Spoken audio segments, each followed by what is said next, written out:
All right, welcome. Today we're going to unpack one of the most powerful and honestly paradoxical verses in the entire book of Revelation. I mean, it's just a single sentence, but it lays out this stunning spiritual diagnosis. It tells a story of how someone can be absolutely convinced they have everything, when in reality, they have nothing at all. So here it is, Revelation 3:17. This verse is going to be our foundation for this whole explainer. And you can see right away there's this really sharp divide, like right down the middle. On one side, you've got this declaration of complete self-sufficiency. And on the other, a totally devastating five-part description of being completely destitute. So the big question is, how can these two things be true for the same person? Well, let's break it down. Okay, let's start with the first part of the verse, what I'm calling the boast. This is all about the self-perception of the church in Laodicea. It's what they were saying, what they truly believed about themselves. And it all comes from this mindset of total self-sufficiency. And this statement, it's so absolute. It's not just, hey, I have a lot of stuff. No, it's I have need of nothing. I mean, think about that for a second.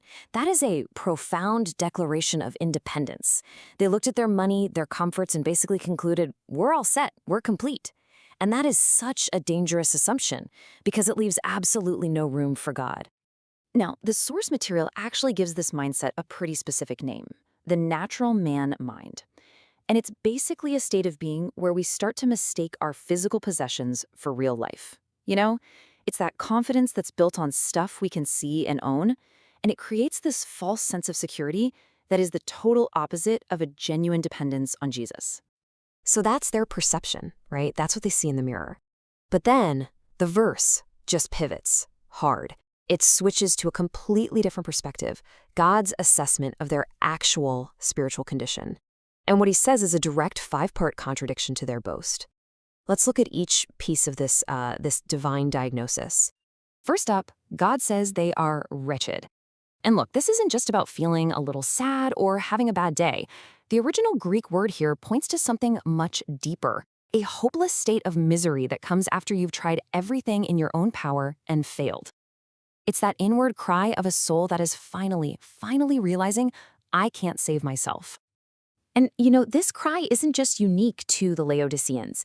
We see it echoed so powerfully by the Apostle Paul over in Romans. That famous declaration, "O wretched man that I am." That's the universal turning point, isn't it? It's that moment you realize all your own efforts are just completely useless. Okay, number 2 on the list. They are miserable. This one speaks to a sense of being, well, pitiably small, inadequate. It's that deep, gnawing discomfort that you can feel even when your life looks successful on the outside, but you just know something is fundamentally empty. It's that spiritual unease of being disconnected from your true source. Third, they're poor.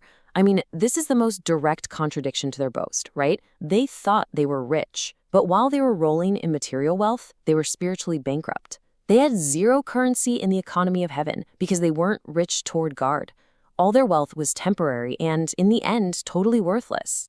Number 4 is that they are blind. And honestly, this might be the most critical piece of the whole diagnosis, because you have to ask, why didn't they know they were wretched and miserable and poor? Well, it's because they couldn't see it. It's as simple as that. Their spiritual eyes were veiled, so they were completely unable to see their own desperate situation.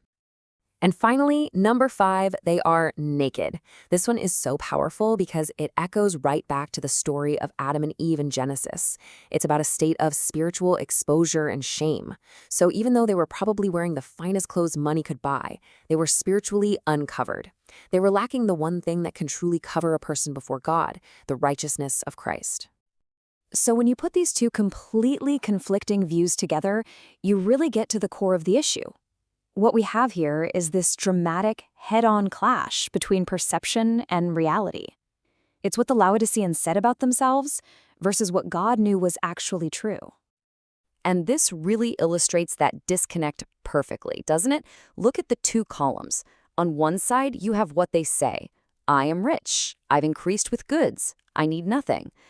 And then you look at God's reality on the other side. You are poor. You are miserable. And oh yeah, you are wretched, blind, and naked. Wow, the contrast just couldn't be more stark. So what's the big takeaway here? I think the crucial point is this. All that material wealth and self-sufficiency, it can act like a powerful spiritual anesthetic. It just numbs us and blinds us to our true condition. All our worldly successes, our comforts, our independence, they're completely meaningless if they're not rooted in Jesus. The real riches, the true sight, and the genuine covering for our shame, that stuff only comes from Him. Okay, that's a pretty grim diagnosis, right? It exposes this really profound and dangerous self-deception.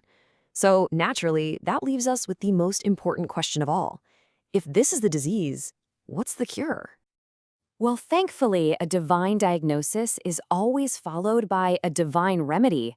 The text doesn't just expose their spiritual poverty and then just leave them there.